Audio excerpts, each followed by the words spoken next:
Baruchot habaot, ladies. Thank you so much for coming out on this very rainy day.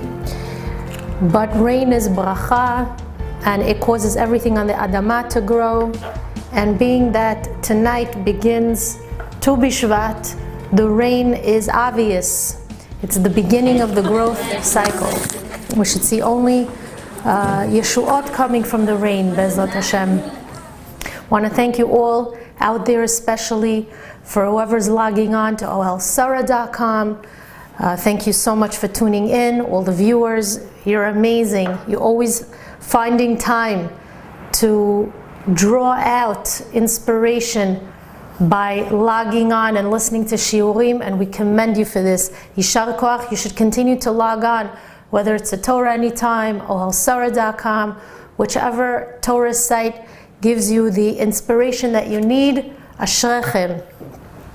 We have some work to do today. It's, of course, like we said, Tu B'Shvat tonight. And we'll start by saying that in the Mishnah of Rosh Hashanah, Tu B'Shvat is referred to as the Rosh Hashanah of the trees. It's considered a mini holiday where many people have the custom of eating different types of fruits. But the Holy Baalei Musar taught incredible lessons that we could draw out from Tu B'Shvat, which, like we said, is going to grace our calendar tonight, Be'ezrat Hashem. So the question is, what are some of the lessons that we can draw out that we can take with us into the next season? So, on a simple level, Tu B'Shvat, like we said, is the new year of the trees.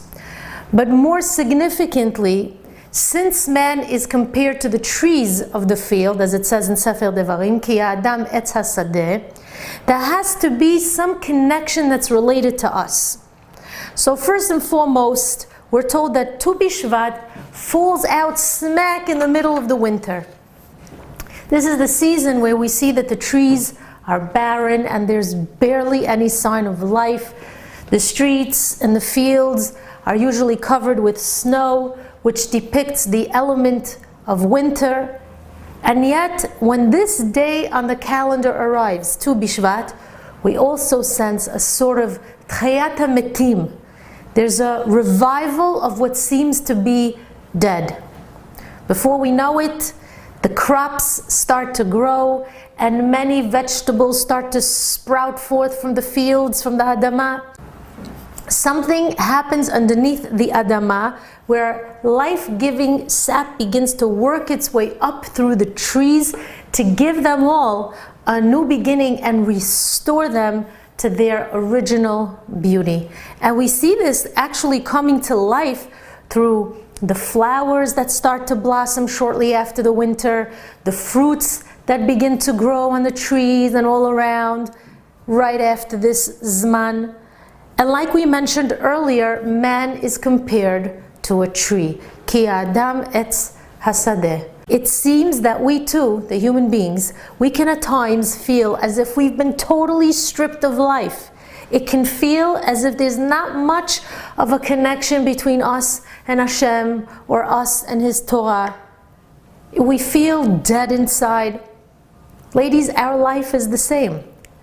Our life consists of cycles, which means although things may appear bleak and dreary, challenging and lifeless, it's just a matter of time before a new life, a new opportunity, a chance for renewal and rebirth will sprout forth in our life. But what this mini Chag teaches us is that the Jewish spark of our neshama is simply lying dormant under the surface of all those challenges of life. That tiny spark is waiting for the chance to just burst forth and blossom with spiritual growth and renewal. And when it does burst forth, it makes all that pain and all the challenges kind of melt away into the background of spring. The process that leads to spring is like the spiritual reawakening of a deadened spirit. It's the opportunity for transformation and for something brand new to blossom from within us and outside of us. And we see this idea in the mitzvah of sanctifying the new moon, in the Kiddush HaChodesh, and in our generation we would call that the Kiddush HaLevana.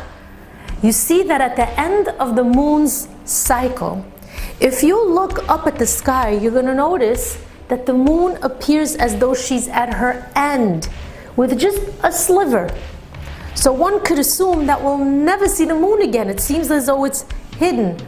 But then a new month begins, and the moon slowly begins to show herself in all her glory, complete and bright. The same is true with life, ladies. When things appear dark, when we experience moments where it feels as if the end is drawing near and we won't be able to make it through another day, Hashem sends us a message through the trees, through the moon, in order to give us hope, in order to make us see that growth and restoration is indeed possible. And at the same time, the reawakening of the trees from their slumber around the time of Tu B'Shvat is also meant to remind us about the miraculous wonders that Hashem created in the world, that He embedded within nature itself. Because when you look around and you analyze the Kadosh Baruch Hu's wondrous creation, you cannot deny the fact that there is indeed a creator. The more you examine the inner workings of nature, the more you analyze creation, the more you could see the unmistakable signature of the Ribono Shel Olam. And this entire world that Kadosh Baruch Hu brought into existence just for the sake of mankind. That's why Tu B'Shvat, which is the new year of the trees, places great emphasis on the fruits. Because if you think about it, technically a person could live without eating fruits. But Hashem gave us the fruits in order to enhance our lives and reap enjoyment from them. And we enjoy the fruits of the trees, and when we do so, that prompts us to express our heartfelt gratitude to HaKadosh Baruch Hu for all that He does for us. And interestingly, by the way, it's not a coincidence that Tu B'Shvat always falls around the time when we read Parashat Beshalach, which we just read this past Shabbat. In this parasha, we read about the special heavenly food called man. And Chachamim were curious as to what bracha did the Jews in the desert recite over this heavenly food, over the man. So some Mefarshim say that the Jews did not recite any bracha over the man at all, while other Mefarshim say that the bracha that the Jews recited was Hamotzi lechem min hashamayim, He who brings forth bread from the heavens. But ladies, I want to share an amazing chidush that's brought down by the Khatam Sofer alav shalom. He writes that the Jews in the Midbar were living on this heavenly bread for 40 years until they entered Eretz Yisrael. For the Jews in the Midbar, this bread that fell from the Shamayim every morning was truly extraordinary, because in Egypt, the bread that they ate came from the Adamah, came from the earth. And they had to actually take it and grind it and do something with it, right? They had to actually use their hands. But think about the children who were born in the desert.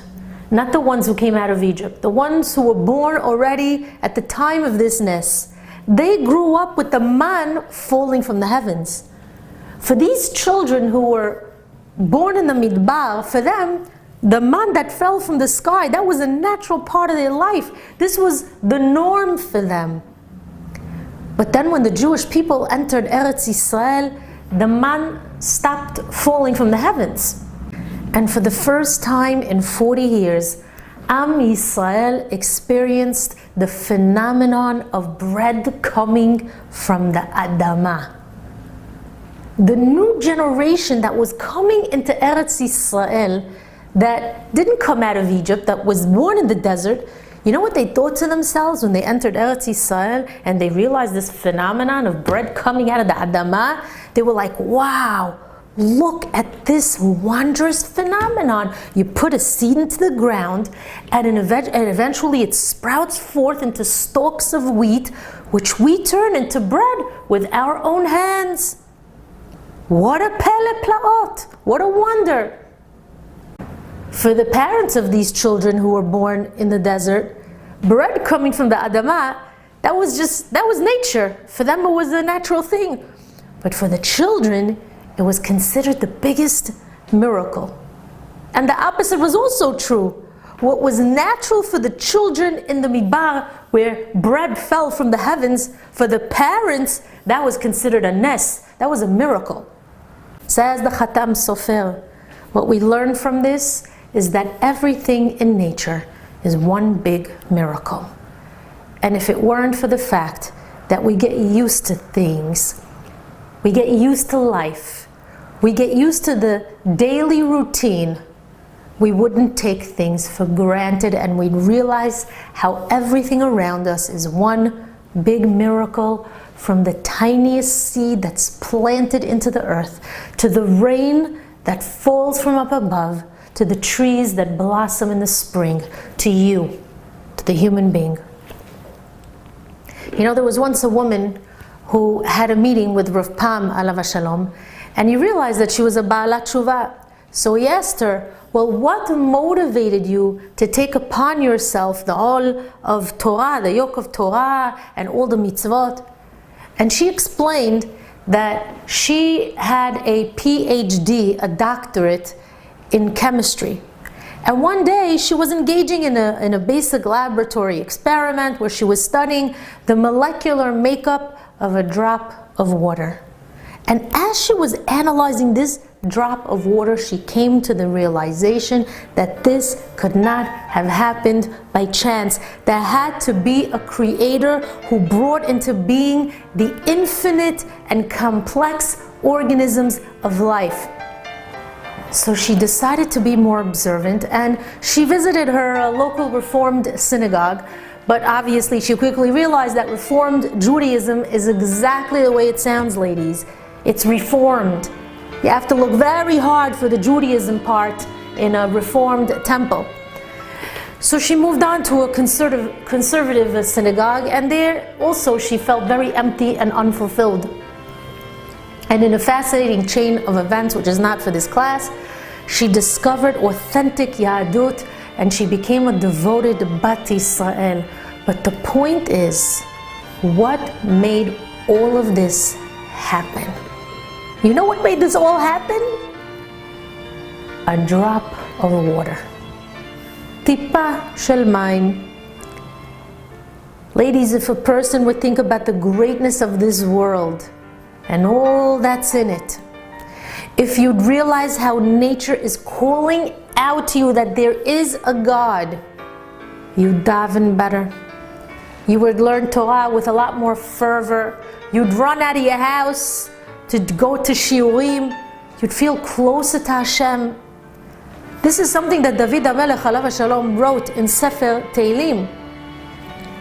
It says, Shiviti Hashem lenegdi tamid. I have set Hashem before me always. And what David HaMelech is saying is that we have to see godliness all around us. In the animal world, in the trees, in the grass, in the earth, in people, and in everything that surrounds us. And that godliness we see will have the ability to fill our hearts with immense gratitude to HaKadosh Baruch Hu for creating such a wondrous world. And that's why Tu B'Shvat is such a special day, ladies. On Tu B'Shvat, the trees begin their annual reawakening, and they're preparing themselves for the dawn of a new spring and a new life. If the trees, which were created to serve the human being, the Adam, can rejuvenate themselves, why can't we also? We can too, because we're the highest, we're the highlight of creation. So Tu B'Shvat, therefore, ladies, is a time where we could appreciate the ability of the individual to rejuvenate and have a sense of itchadshut, both physically and spiritually. You know what that means? That we should never despair. Never despair, because HaKadosh Baruch Hu is planting you in order to strengthen your roots so that this majestic and strong tree will sprout forth from the earth. Never despair, because HaKadosh Baruch Hu is preparing you for a future that's going to be bright and glorious, and I'm going to prove it to you why you should never despair.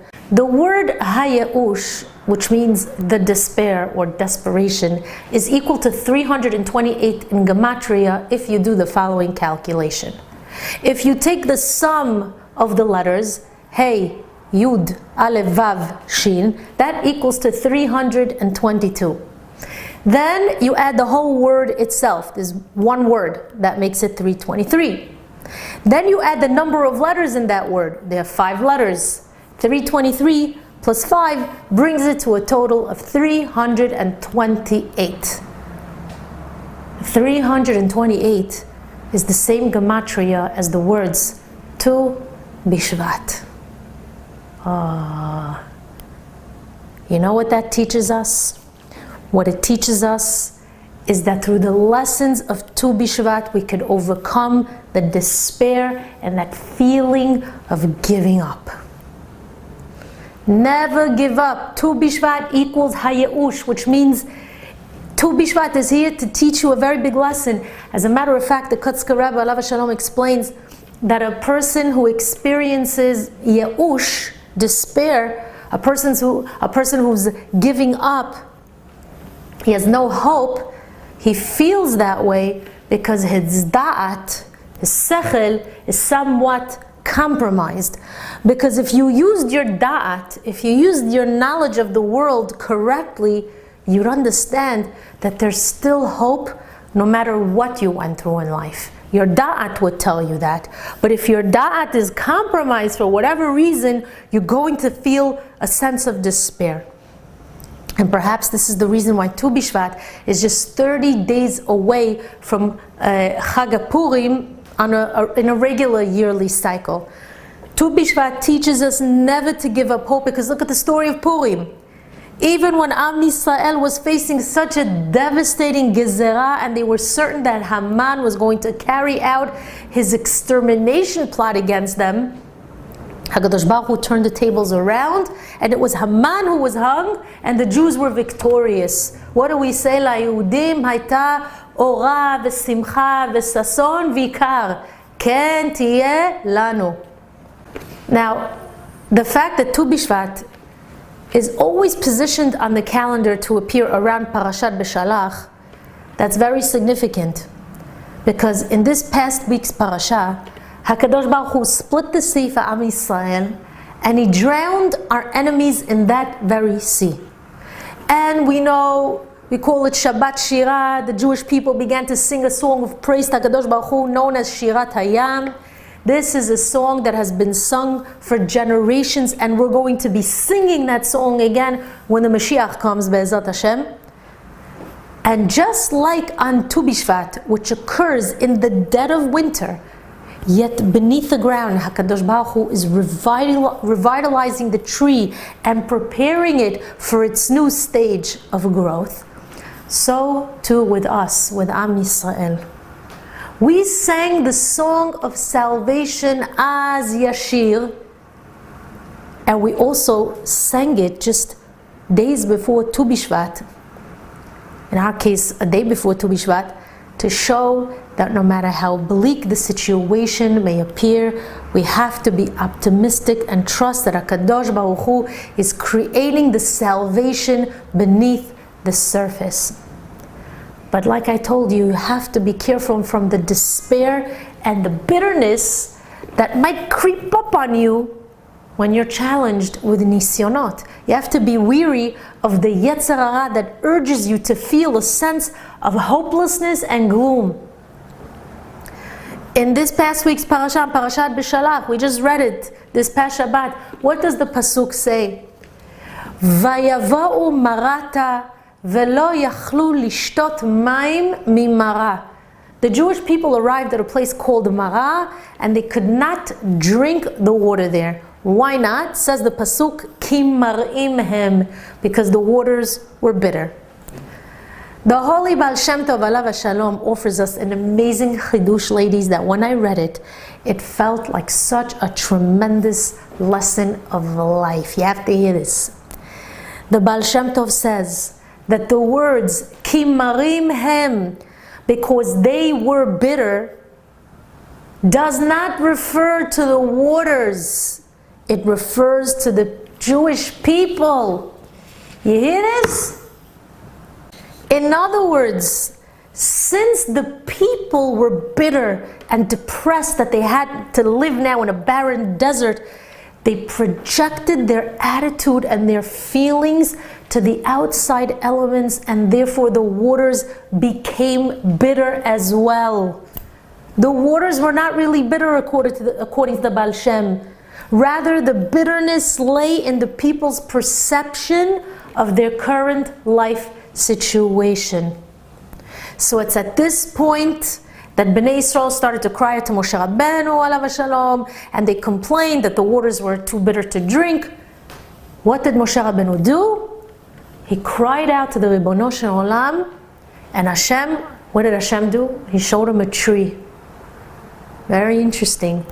What's the significance of that tree? Hashem said, throw the tree into the water, so to speak. It'll turn the waters to be sweet. But it was Hashem's way of telling Moshe Rabbeinu the following. Hashem was telling him, show the people this tree so that they can learn from this tree. Let them see how, despite the open appearance that a tree can give, that it's lifeless. Internally, the tree is producing life-bearing sap that will cause the fruits to grow on its branches again. When the people took comfort in that tree, when they experienced some hope and inspiration, you know what happened? Suddenly the waters tasted sweet in their mouths. You know what that means? When their disposition and attitude changed, so did the environment around them change. When they projected emunah and sweetness, the waters became sweet. What a lesson of life this is to all of us, ladies. Whenever you're experiencing bitter moments or a pessimistic view of life, you're going to notice that nothing around you seems to be moving in a positive direction. The food you eat is not tasty anymore. Your relationships don't seem to be offering you much. Somehow everything you see, everything you touch, everything you smell, everything that you surround yourself with has that extension of bitterness and despair that you're actually projecting into it.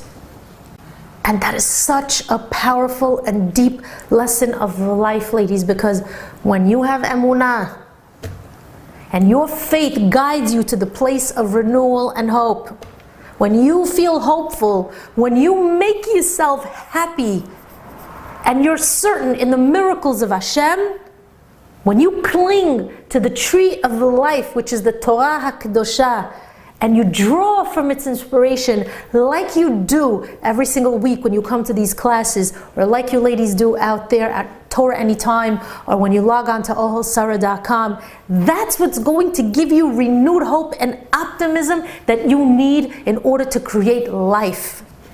You're suddenly going to realize that your new state of joy and hopefulness is bringing with it new opportunities, growth. You'll suddenly see the world and everything and everyone in it and around you in such a positive light.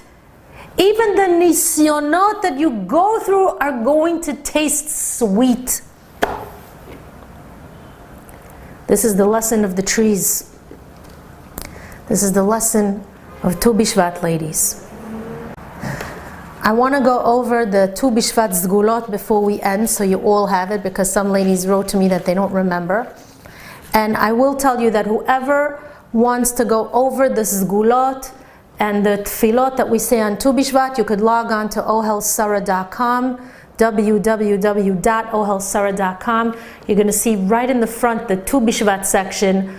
Click into there, you're going to see their shiurim on Tu B'Shvat, also the sgulot for Tu B'Shvat, meaning how to set your table and what foods to serve, fruits to serve, and the tefillot that you say, as well as other tidbits there on ohelsara.com. So let's go over the sgulot very quickly before we dismiss you.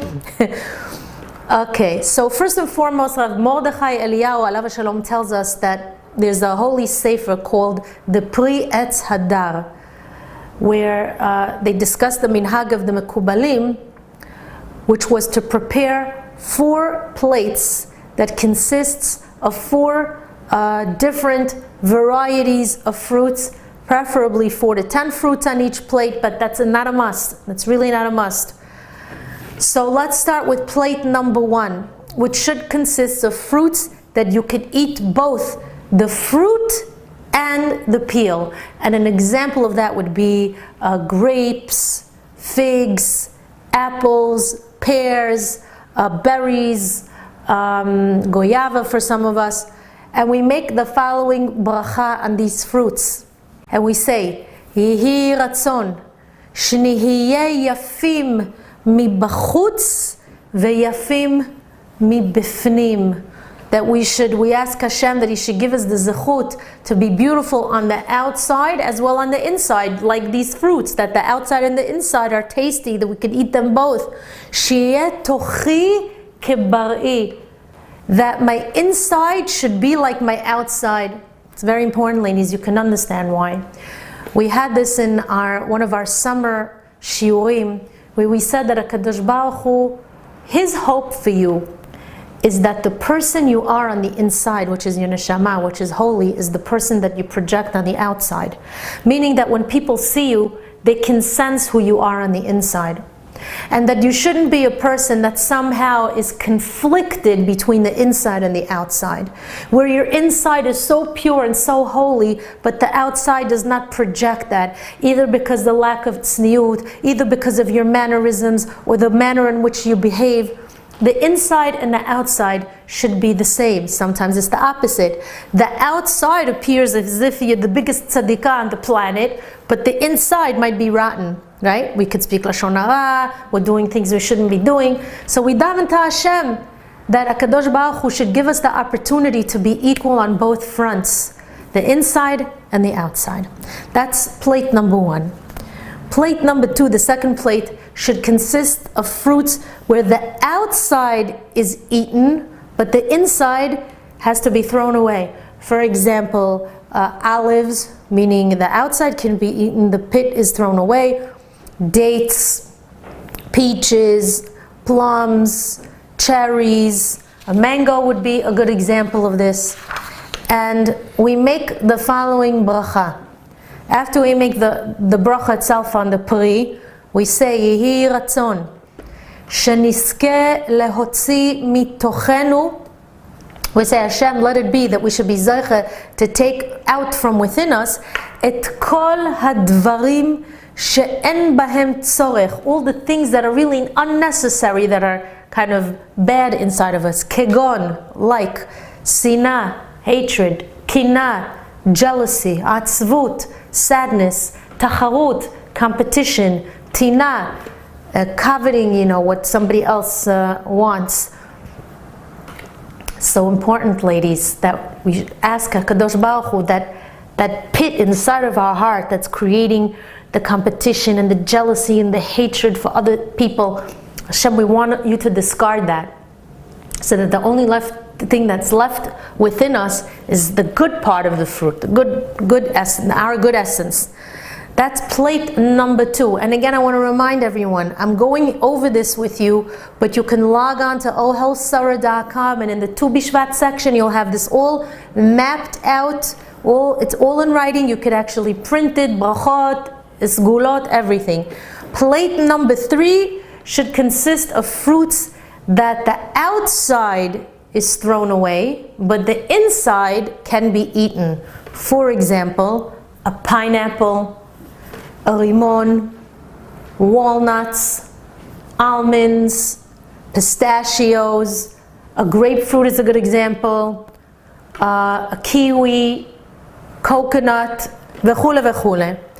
And we make the following bracha on this. We say, Yehi ratzon, may it be your will, Hashem, shenir'eh et hatov ve'hametikut bechol adam. Let us be worthy of seeing the good and the sweetness in every person, kolel be'atzmi, including myself, v'shenizke ladun kol echad lekav zechut, and that we should be worthy of judging everyone favorably, ולא לראות בו איזשהו קליפה חלילה, and that we shouldn't see in the other person some kind of external deficiency, God forbid.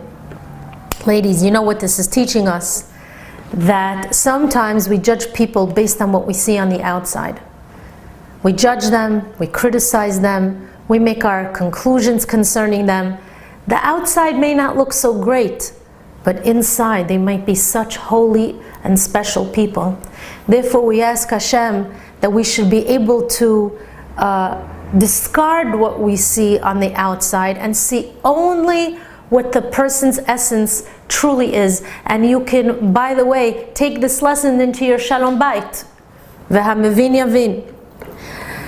The last plate should consist, if you can, of the Shivat Haminim. For example, wheat, something made from wheat, barley, a geffen would be a good example, a te'ana, a fig, rimon, olives, dates. These are part of the Shivat Haminim.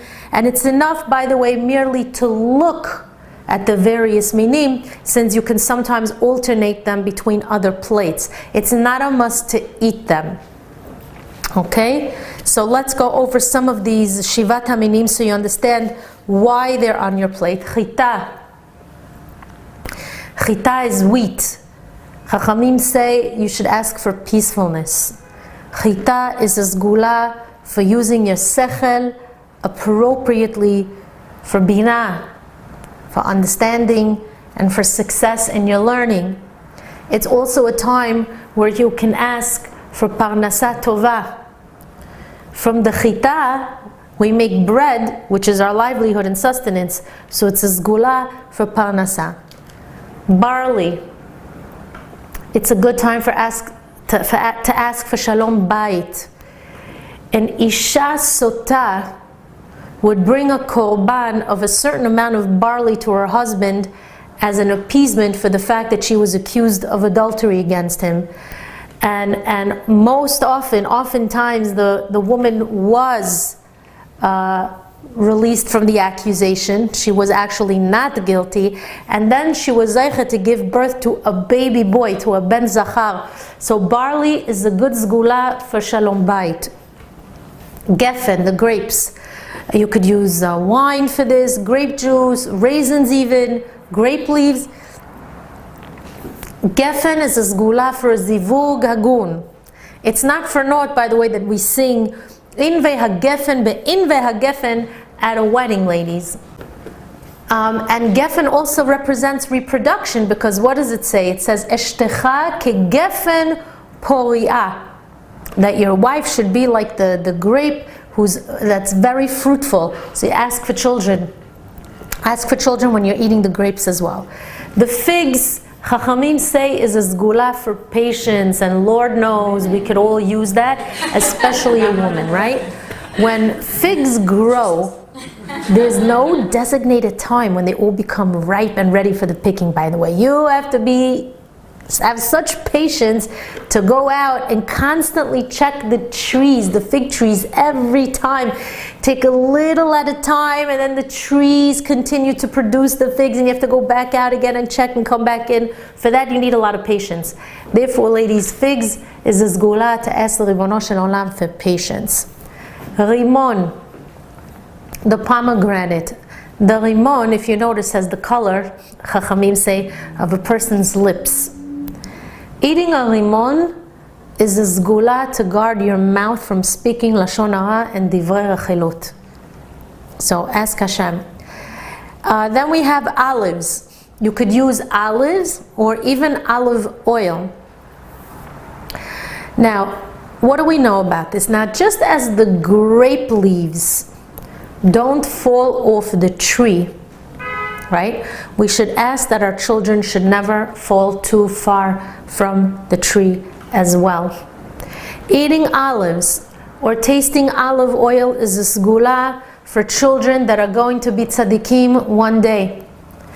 It's also sgula to have a very good reputation, to have a shem tov. That's what it states. Chachamim tell us. What does it say? Tov shemen mishemen tov, right?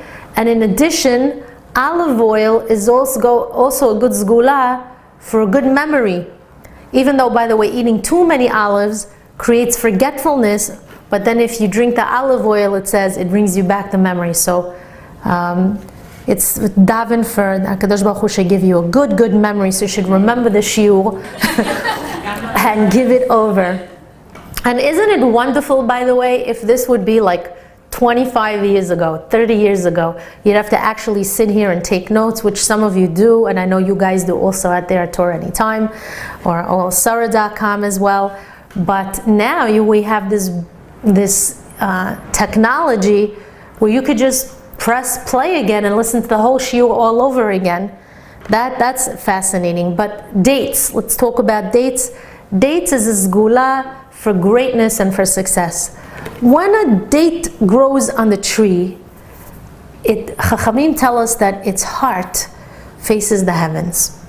So we ask that Hashem should help us be like this date. As we proceed in our avodat kodesh, our hearts should always be directed towards the Ribono Shel Olam. And in addition, the date is a sgula for health and recovery. The Gemara of Yoma tells us that whoever was sick with an eye infection, God forbid, or any kind of disease, they would feed him the honey from the date tree. Why? Because it says, Devash me'ir enav shel adam. The honey from the date tree actually makes you see a little better. So this concludes our Zgulot and Zgulot section.